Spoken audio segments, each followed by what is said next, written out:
बहुत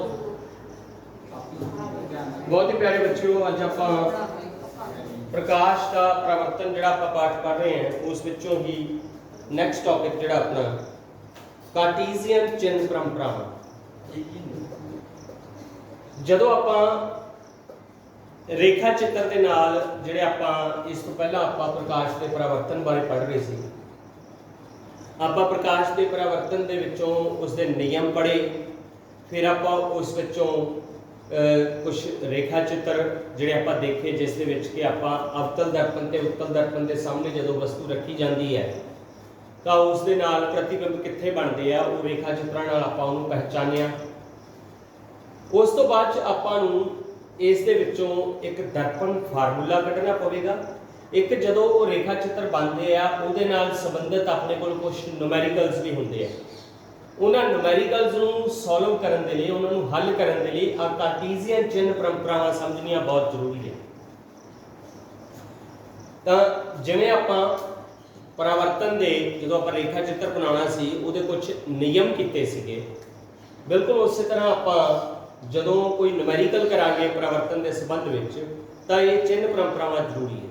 चिन्ह परंपरावां अपने कोल इत्थे तीन हैगियां। मुख तौर पर सब तो पहली चिन्ह परंपरा की है, देखो आ अपने को इत्थे दिखाया हुआ एक अवतल दर्पण, इत्थे वस्तु पई है ते किसी पासे इसका जिहड़ा प्रतिबिंब भी बन रहा है। हमेशा जिन्नियां भी दूरियां मापियां जाणगियां, चाहे वो वस्तु की ते चाहे वो प्रतिबिंब की दूरी है, वो हमेशा ही ध्रुव तो मापियां जाणगियां, पोल तो। All the distances should be measured from pole. दूसरी गल है, जिवें तुसीं ग्राफ दे विच देखिया होना कि ग्राफ दे विच दो डायमेंशन हुंदे आ, उपर वाला ते सज्जे पासे वाला पॉजिटिव हुंदा है ते थल्ले वाला ते खब्बे पासे वाला जिहड़ा नैगेटिव हुंदा है। बिल्कुल उस तरह इहदे विच भी जिन्नियां दूरियां आपां खब्बे पासे लवांगे, जे मान लो आपां वस्तु की दूरी पता करनी है, जिहड़ी आपातीकरण है इधरों आ रही है, आपातीकरण की दिशा में जिन्नियां भी दूरियां हैं वो सारियां आपां पॉजिटिव लवांगे। ठीक है, इंसीडेंट रे की डायरेक्शन दे विच जिन्ने भी डिस्टेंसेस है, जे मान लो मिरर तो इधर का डिस्टेंस है, इधरले पासे प्रतिबिंब बने तो पॉजिटिव लवांगे, पर इधरले पासे जो आपां दूरी मापांगे लैफ्ट हैंड साइड पे वो हमेशा नैगेटिव लवांगे।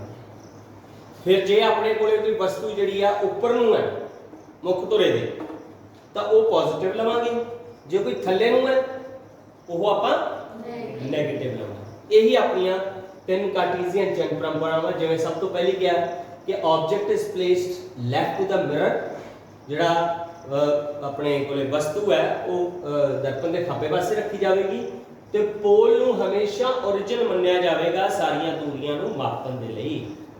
जिहड़ा पोल है इस बिंदु तो सारियां दूरियां मापियां जाणगियां।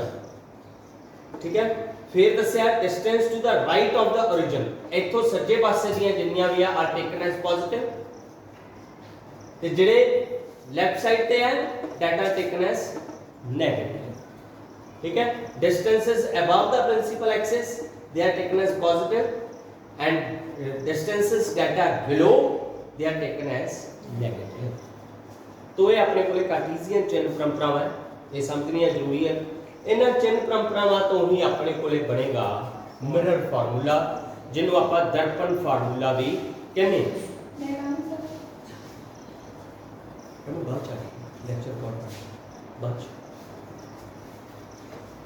तो दर्पण फार्मूला हमेशा तिन्ना का अनुपात हुंदा है। किहड़े-किहड़े तीन जिहड़ियां स्थितियां हैगियां दर्पण के सामने जिन्हां दा अनुपात है। हुण इहदे विच एक गल नोट करो कि ध्रुव तो वस्तु की दूरी जिहड़ी है, ठीक है, ते ध्रुव तो जिहड़ी अपनी प्रतिबिंब की दूरी है, वस्तु की दूरी नूं हमेशा u लिया जाता है, प्रतिबिंब की दूरी नूं हमेशा v लिया जाता है, ते फोकस दूरी नूं आपां small f they which represent करते हैं। तो दर्पण फार्मूला की है जिन्होंने आप मिरर फार्मूला भी कहने हैं, यह ध्रुव तो वस्तु की दूरी, ध्रुव तो प्रतिबिंब की दूरी ਅਤੇ ਫੋਕਸ ਦੂਰੀ ਦਾ ਸੰਬੰਧ ਹੁੰਦਾ ਹੈ, ਤਿੰਨਾਂ ਦਾ ਰਿਲੇਸ਼ਨ ਹੁੰਦਾ ਹੈ। ਤਾਂ ਕਰਕੇ ਜਿਹੜਾ ਦਰਪਣ ਫਾਰਮੂਲਾ ਫਿਕਸ ਹੈ 1/f ਬਰਾਬਰ 1/v ਪਲੱਸ 1/u। ਠੀਕ ਹੈ, ਇਹ ਫਿਕਸ ਹੈ, ਬਹੁਤ ਸਾਰੇ ਨੂਮੈਰੀਕਲਸ ਦੇ ਵਿੱਚ ਇਹ ਯੂਜ਼ ਹੋਣਾ ਹੈ, ਇਸ ਕਰਕੇ ਇਹਨੂੰ ਯਾਦ ਕਰਨਾ। ਤੁਹਾਨੂੰ ਪੇਪਰ ਦੇ ਵਿੱਚ ਪ੍ਰਸ਼ਨ ਆ ਸਕਦਾ ਕਿ ਦਰਪਣ ਫਾਰਮੂਲਾ ਕੀ ਹੁੰਦਾ ਹੈ ਤੇ ਇਸ ਨੂੰ ਆਪਾਂ ਕਿਵੇਂ ਲਿਖਦੇ ਹਾਂ। ਤਾਂ ਦਰਪਣ ਫਾਰਮੂਲਾ ਧਰੁਵ ਤੋਂ ਵਸਤੂ ਦੀ ਦੂਰੀ, ਧਰੁਵ ਤੋਂ ਪ੍ਰਤੀਬਿੰਬ ਦੀ ਦੂਰੀ ਅਤੇ ਫੋਕਸ ਦੂਰੀ ਦਾ ਆਪਸੀ ਸੰਬੰਧ ਹੈ। ਠੀਕ ਹੈ, ਤੇ ਨਾਲ ਲਿਖ ਦੇਣਾ 1/f ਬਰਾਬਰ 1/v ਪਲੱਸ 1/u। तो ਹੁਣ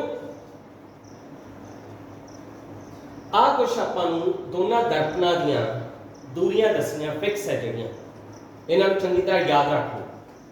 ਜੇ ਆਪਣੇ ਕੋਲੇ ਉੱਤਲ ਦਰਪਣ ਹੈ ਤਾਂ ਜਿਹੜੀ ਵਸਤੂ ਦੀ ਦੂਰੀ ਹੈ ਉਹ ਹਮੇਸ਼ਾ ਕੀ ਹੋਵੇਗੀ?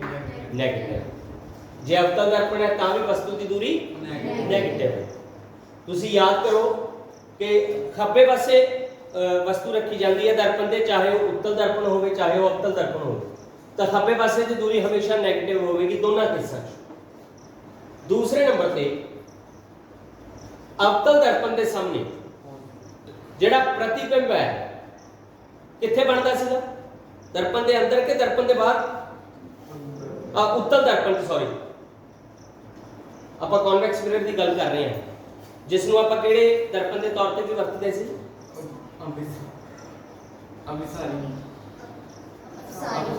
ਕਿਹਦੇ ਵਿੱਚ ਉਸ ਦਾ ਉਪਯੋਗ ਹੁੰਦਾ, ਮੈਂ ਇਹ ਪੁੱਛ ਰਿਹਾ। ਉੱਤਲ ਦਰਪਣ ਦਾ ਉਪਯੋਗ ਕਿੱਥੇ ਹੁੰਦਾ ਹੈ?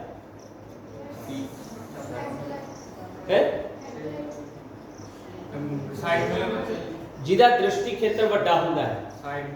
ਹਾਂ, ਸਾਈਡ ਮਿਰਰ। ਡਰਾਈਵਰ ਦੇ ਦਰਪਣ ਦੇ ਤੌਰ ਤੇ ਇਹਦੀ ਵਰਤੋਂ ਕਰਦੇ ਆ, ਤੇ ਕਿਉਂਕਿ ਵਸਤੂ ਦਾ ਜਿਹੜਾ ਪ੍ਰਤੀਬਿੰਬ ਦਰਪਣ ਦੇ ਅੰਦਰ ਬਣਿਆ, ਦਰਪਣ ਦੇ ਅੰਦਰ ਬਣਿਆ, ਆ ਦੇਖੋ ਇੱਧਰ ਵਸਤੂ ਹੈ ਤੇ ਇੱਧਰਲੇ ਪਾਸੇ ਉਸ ਦਾ ਪ੍ਰਤੀਬਿੰਬ ਬਣੇਗਾ। ਇੱਥੇ ਹਾਲਾਂਕਿ ਉੱਤਲ ਦਰਪਣ ਦਿਖਾਇਆ, ਜੇ ਇੱਥੇ ਅਵਤਲ ਆਪਣਾ ਅਵਤਲ ਦਿਖਾਇਆ, ਜੇ ਉੱਤਲ ਹੁੰਦਾ ਤਾਂ ਅੰਦਰ ਪ੍ਰਤੀਬਿੰਬ ਬਣਨਾ ਸੀ। ਤਾਂ ਹਮੇਸ਼ਾ ਜਿਹੜੀ ਪ੍ਰਤੀਬਿੰਬ ਦੀ ਦੂਰੀ ਹੈ ਉਹ ਕੀ ਹੋਵੇਗੀ ਇਹਦੇ ਵਿੱਚ? ਪੋਜ਼ਿਟਿਵ। ਪਰ ਅਵਤਲ ਦਰਪਣ ਦੇ ਕੇਸ ਦੇ ਵਿੱਚ ਪਹਿਲੀਆਂ 5 ਸਥਿਤੀਆਂ ਵਿੱਚ ਤਾਂ ਜਿਹੜਾ ਪ੍ਰਤੀਬਿੰਬ ਹੈ ਪਰਦੇ ਤੇ ਆ ਗਿਆ ਸੀਗਾ, ਜਿਹੜੇ ਪਾਸੇ ਵਸਤੂ ਸੀ ਉਸੇ ਪਾਸੇ ਪ੍ਰਤੀਬਿੰਬ ਬਣਿਆ ਸੀ ਅਵਤਲ ਦਰਪਣ 'ਚ। ਪਰ ਇੱਕ ਸਥਿਤੀ ਸੀ ਜਿਸ ਦੇ ਵਿੱਚ ਉਹ ਦਰਪਣ ਦੇ ਅੰਦਰ ਬਣਿਆ ਸੀ। ਤਾਂ ਇਹਦਾ ਭਾਵ ਹੈ ਅਵਤਲ ਦਰਪਣ ਦੇ ਨਾਲ ਜਿਹੜੀ ਆਪਣਾ ਪ੍ਰਤੀਬਿੰਬ ਬਣੇਗਾ ਉਹ ਪੋਜ਼ਿਟਿਵ ਵੀ ਹੋ ਸਕਦਾ ਤੇ ਉਹ ਨੈਗੇਟਿਵ ਵੀ ਹੋ ਸਕਦਾ। ਜਿਹੜਾ ਪੋਜ਼ਿਟਿਵ ਕਿਹੜੇ ਕੇਸ 'ਚ ਹੋਊਗਾ? ਜਿਹਦੇ 'ਚ ਉਸ ਦਾ ਆਭਾਸੀ ਪ੍ਰਤੀਬਿੰਬ ਬਣਿਆ ਸੀ ਦਰਪਣ ਦੇ ਅੰਦਰ। ਬਾਕੀ 5 ਕੇਸਾਂ 'ਚ ਨੈਗੇਟਿਵ। ਹੁਣ ਜੇ ਆਪਾਂ ਫੋਕਸ ਦੂਰੀ ਦੀ ਗੱਲ ਕਰੀਏ ਤਾਂ ਜਿਹੜਾ ਆਪਣਾ ਉੱਤਲ ਦਰਪਣ ਹੈ ਉਸ ਦੇ ਕੇਸ ਵਿੱਚ ਕੀ ਸੀਗਾ? ਪ੍ਰਤੀਬਿੰਬ ਅੰਦਰ ਬਣਿਆ, ਇਹਦਾ ਮਤਲਬ ਫੋਕਸ ਦੂਰੀ ਵੀ ਉਸ ਦੀ ਜਿੱਥੇ ਪ੍ਰਤੀਬਿੰਬ ਬਣਿਆ ਉੱਥੋਂ ਤੱਕ ਦੀ ਮੰਨੀ ਜਾਵੇਗੀ, ਤਾਂ ਦਰਪਣ ਦੇ ਅੰਦਰ ਹੋਵੇਗੀ। ਇਸ ਕਰਕੇ ਫੋਕਸ ਦੂਰੀ ਉਸ ਦੀ ਵੀ ਕੀ ਹੈ? ਪੋਜ਼ਿਟਿਵ ਹੈ। ਠੀਕ ਹੈ, ਕਿਉਂਕਿ ਆਪਾਤੀਕਰਨ ਦੀ ਦਿਸ਼ਾ ਵਿੱਚ ਬਣੀ ਹੈ। ਪਰ ਕਨਕੇਵ ਮਿਰਰ ਦੇ ਕੇਸ ਵਿੱਚ ਮੈਜੋਰਟੀ ਆਪਾਂ ਜਿਹੜੀ ਫੋਕਸ ਦੂਰੀ ਹੈ ਉਹ, ਕਿਉਂਕਿ ਜਿਹੜੇ ਪਾਸੇ ਵਸਤੂ ਆ ਉਸੇ ਪਾਸੇ ਪ੍ਰਤੀਬਿੰਬ ਬਣਦਾ ਹੈ, ਇਸ ਕਰਕੇ ਉਹਨੂੰ ਆਪਾਂ ਕੀ ਲੈਂਦੇ ਆ? ਨੈਗੇਟਿਵ। ਇਹ ਸਥਿਤੀਆਂ ਯਾਦ ਕਰਕੇ ਰੱਖਿਓ, ਕਿਉਂਕਿ ਬਹੁਤ ਸਾਰੇ ਨੂਮੈਰੀਕਲਸ ਦੇ ਵਿੱਚ ਤੁਹਾਨੂੰ ਇਹ ਯਾਦ ਕਰਨੀ ਪੈਣੀ ਹੈ ਇਸ ਹਿਸਾਬ ਨਾਲ। ਜੇ ਇਹ ਤੁਹਾਡੇ ਮਨ ਦੇ ਵਿੱਚ ਫੰਡਾ ਬੈਠ ਗਿਆ ਤਾਂ ਤੁਸੀਂ ਨੂਮੈਰੀਕਲ ਸੌਖੇ ਹੀ ਸੋਲਵ ਕਰ ਸਕਦੇ ਹੋ। ਹੁਣ ਆਪਣੇ ਕੋਲੇ ਆ ਜਾਂਦਾ ਅਗਲਾ ਟੌਪਿਕ, ਜਿਸ ਨੂੰ ਆਪਾਂ ਕਹਿੰਦੇ ਆ ਮੈਗਨੀਫਿਕੇਸ਼ਨ, ਜਾਂ ਪੰਜਾਬੀ ਵਿੱਚ ਉਹਨੂੰ ਆਪਾਂ ਕਹਿੰਦੇ ਆ ਵੱਡ ਦਰਸ਼ਨ। ਕੀ ਕਹਿੰਦੇ ਆ? ਵੱਡ ਦਰਸ਼ਨ। ਕਹਿਣ ਤੋਂ ਭਾਵ ਵੀ ਕੋਈ ਦਰਪਣ ਆਪਾਂ ਨੂੰ ਕਿਸੇ ਵਸਤੂ ਨੂੰ ਕਿੰਨਾ ਵੱਡਾ ਕਰਕੇ ਦਿਖਾਉਂਦਾ ਹੈ। ਦੇਖੋ ਦੋ ਅੱਖਰਾਂ ਤੋਂ ਮਿਲ ਕੇ ਬਣਿਆ ਵੱਡ ਦਰਸ਼ਨ। ਦਰਸ਼ਨ ਦਾ ਮਤਲਬ ਹੈ ਦੇਖਣਾ, ਵੱਡ ਦਾ ਮਤਲਬ ਵੱਡਾ। तो that is called magnification। ਕਿਸੇ ਦਰਪਣ ਨੇ ਕਿਸੇ ਵਸਤੂ ਨੂੰ ਕਿੰਨਾ ਵੱਡਾ ਕਰਕੇ ਦਿਖਾਣਾ ਹੈ ਉਹ ਉਸ ਦਾ ਵੱਡ ਦਰਸ਼ਨ ਹੋਵੇਗਾ। ਤਾਂ ਵੱਡ ਦਰਸ਼ਨ ਦਾ ਫਾਰਮੂਲਾ ਕੀ ਹੈ?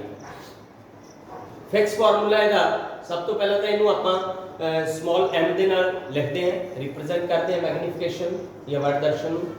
ਹਮੇਸ਼ਾ ਪ੍ਰਤੀਬਿੰਬ ਦੀ ਉਚਾਈ ਅਤੇ ਵਸਤੂ ਦੀ ਉਚਾਈ ਦਾ ਇਹ ਅਨੁਪਾਤ ਹੁੰਦਾ ਹੈ।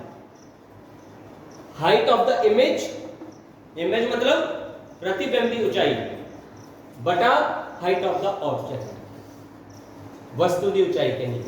यहां आप की लिख सकते हैं, image distance upon object distance. किथों? पोल तो, पोल तो जिहड़ा ध्रुव तो प्रतिबिंब बनया कितनी दूरी है, बटा ध्रुव तो कितनी दूरी ते वस्तु पई हुई सी, उन्हां दोनों का अनुपात भी अपने कोले की हुंदा है, वटदर्शन, या जिन्हों अपना मैग्नीफिकेशन कहने हैं। हुण एक गल इहदी होर याद रखो पक्के तौर पे कि आभासी प्रतिबिंब उन्हां लई वटदर्शन हमेशा पॉजिटिव होगा। आभासी प्रतिबिंब किहड़े केस च बनया सी? जे आपां अवतल दर्पण दे केस च गल करिए तां अवतल दर्पण दा इक्को केस सीगा जिहदे विच वस्तु पोल ते फोकस दे विचाले पई सी, तां ओहदा वटदर्शन की होवेगा? पॉजिटिव। पर बाकी दे जिहड़े 5 केस सी जिन्हां विच प्रतिबिंब जिहड़ा हैगा उਸੇ पासे बनया सी जिस पासे वस्तु सी, तां उस केस च जिहड़ा वटदर्शन है ओहदा की है? नेगेटिव। ते यही केस उत्तल दर्पण दे विच भी लागू हुंदा है। उत्तल दर्पण च क्योंकि दोने केस जिहड़े आपां पढ़े सी उन्हां विच आभासी प्रतिबिंब बनया सी, दर्पण दे अंदर बनया सी, तां ओहदी मैग्नीफिकेशन, ओहदा वटदर्शन जिहड़ा की होवेगा? पॉजिटिव होवेगा, धनात्मक होवेगा। ठीक है। हुण आ भी कुछ उसदियां प्रोडक्शंस दित्तियां होईयां जिहड़ियां आपां इस तो देख सकते हैं। अगे आपां जिहड़ा अपना अगला टॉपिक है, आपां हाले तक पढ़ रहे सीगे प्रकाश के परावर्तन बारे। तो हुण अपना इस पाठ का अद्धा हिस्सा कंप्लीट हो गया, क्योंकि अपने पाठ का नाम सी प्रकाश, परावर्तन अते अपवर्तन। हुण आपां पढ़ांगे अपवर्तन, जिन्हों आपां रिफ्रैक्शन ऑफ लाइट भी कहने हैं। ये वही रिफ्रैक्शन है जिसकी तुहानूं उदाहरण दी सीगी कि जे कच के गिलास में पानी पा के आपां उस विच पेंसिल रखी तो आपां नूं पेंसिल पानी दे विच टेढ़ी नज़र आउंदी है। जे उस विच सिक्का रखिया आपां नूं सिक्का उपर नूं उठिया नज़र आउंदा पानी दे विच, कच के गिलास च जे आपां उहनूं देखांगे पारदर्शी गिलास च। तां इह काहदे करके? प्रकाश का अपवर्तन या रिफ्रैक्शन ऑफ लाइट माध्यम के बदलन नाल प्रकाश के रस्ते विच आई तब्दीली नूं प्रकाश का अपवर्तन कहते हैं। When light travels from one medium to another, it bends, it shows some sort of deviation। जिहड़ा हुण प्रिज्म है, प्रिज्म दे विच की हुंदा है कि प्रिज्म ते प्रकाश की एक किरण पैंदी है, पर उस तो 7 रंग बन जाते हैं। वो 7 रंग क्यों बनते हैं? क्योंकि वो जिहड़ा एक प्रकाश की किरण है 7 रंगां दे सुमेल तो बनी है। वो 7 दे 7 रंग अलग अलग एंगल ते अपवर्तन करनगे, तो जिथे जिथे उहदी जिहड़ी प्रकाश की चाल है वध घट होवेगी उहदे विच उहदे अनुसार ही उहदे 7 रंग बन जाणगे। तो स्पैक्ट्रम बनदा एक 7 रंगां दा, जिन्हों आपां विबग्योर भी कहंदे सी। वो काहदे करके सी? उहदा कॉज भी यही सीगा जिन्हों आपां जानते हैं रिफ्रैक्शन ऑफ लाइट या प्रकाश का अपवर्तन। तो प्रकाश के अपवर्तन की परिभाषा भी दिखाई है, वही जिहड़ी मैं तुहानूं दस चुकिया। The phenomena of bending of light when it travels from one medium to another is called refraction. हुण जिवें रिफ्लैक्शन के 2 लॉ सीगे, प्रकाश के परावर्तन के 2 नियम सीगे, बिल्कुल उस तरह ये भी 2 नियम है। पहला नियम यह है, अच्छा ਉਹਦੇ ਵਿੱਚ ਜਿਹੜੀ ਪਰਾਵਰਤਨ ਦੇ ਵਿੱਚ ਕਿਹੜੇ-ਕਿਹੜੇ 3 ਸੀਗੇ? ਇੱਕ ਤਾਂ ਆਭਾਸੀ ਕਿਰਨ, ਇੱਕ ਅਭਿਲੰਬ ਸੀ ਤੇ ਇੱਕ ਪਰਾਵਰਤਿਤ ਕਿਰਨ ਸੀ। ਇਹਦੇ ਵਿੱਚ ਪਰਾਵਰਤਿਤ ਕਿਰਨ ਦੀ ਜਗ੍ਹਾ ਕਿਹੜੀ ਕਿਰਨ ਹੋ ਜਾਏਗੀ? ਤਾਂ ਪ੍ਰਕਾਸ਼ ਦੇ अपवर्तन के भी 2 नियम है। पहला नियम इसका की कहता है, जे आप इसकी डायग्राम अपने को अवेलेबल हुई तो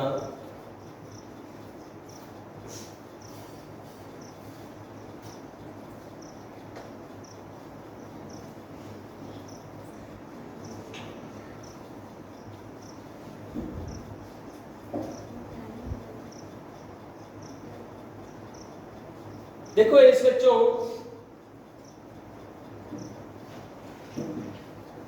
ਆ ਕਿਰਨ ਜਿਹੜੀ ਹੈ ਇਹ ਹੈਗੀ ਹੈ ਆਪਾਤੀ ਕਿਰਨ, ਜਿਹੜੀ ਲੈਂਸ ਵਿੱਚੋਂ ਲੰਘ ਕੇ ਮੁੜ ਗਈ ਮਾਧਿਅਮ ਦੀ ਤਬਦੀਲੀ ਕਰਕੇ, ਉਹ ਹੈਗੀ ਆਪਣੇ ਕੋਲੇ ਅਪਵਰਤਿਤ ਕਿਰਨ। ਤੇ ਇੱਕ ਇਹਦੇ 90 ਡਿਗਰੀ ਤੇ ਸਤ੍ਹਾ ਤੇ ਬਣਦਾ, ਉਹਨੂੰ ਆਪਾਂ ਕਹਿੰਦੇ ਆ ਅਭਿਲੰਬ। ਕੀ ਕਹਿੰਦੇ ਆ? ਅਭਿਲੰਬ। तो ਇਹਦੇ ਵਿੱਚ ਜਿਹੜਾ ਪਹਿਲਾ ਨਿਯਮ ਆਪਣੇ ਕੋਲੇ ਆਉਂਦਾ ਹੈ, ਪਹਿਲਾ ਨਿਯਮ ਇਹ ਹੈ ਕਿ ਆਪਾਤੀ ਕਿਰਨ, ਅਭਿਲੰਬ ਅਤੇ ਅਪਵਰਤਿਤ ਕਿਰਨ ਤਿੰਨੇ ਇੱਕੋ ਤਲ ਤੇ ਹੁੰਦੇ ਹਨ। all of them lie on the same plane। ਦੂਸਰਾ ਨਿਯਮ ਇਹਦਾ ਜਿਹੜਾ ਹੈਗਾ ਉਸ ਨੂੰ ਆਪਾਂ ਸਨੈਲ ਦਾ ਨਿਯਮ ਵੀ ਕਹਿੰਦੇ ਹਾਂ। ਕਿਹੜਾ ਨਿਯਮ ਕਹਿੰਦੇ ਆ? ਸਨੈਲ ਦਾ ਨਿਯਮ ਕਹਿੰਦੇ ਆ। मतलब sin i बटा sin r, मतलब कहने तो भाव है कि आपतन कोण ਦਾ sin ਅਤੇ अपवर्तित कोण ਦਾ sin ਦੋਨਾਂ ਦਾ ਅਨੁਪਾਤ ਹਮੇਸ਼ਾ ਇੱਕ ਸਥਿਰ ਅੰਕ ਹੁੰਦਾ ਹੈ, ਕਾਂਸਟੈਂਟ ਵੈਲਿਊ ਹੁੰਦੀ ਹੈ।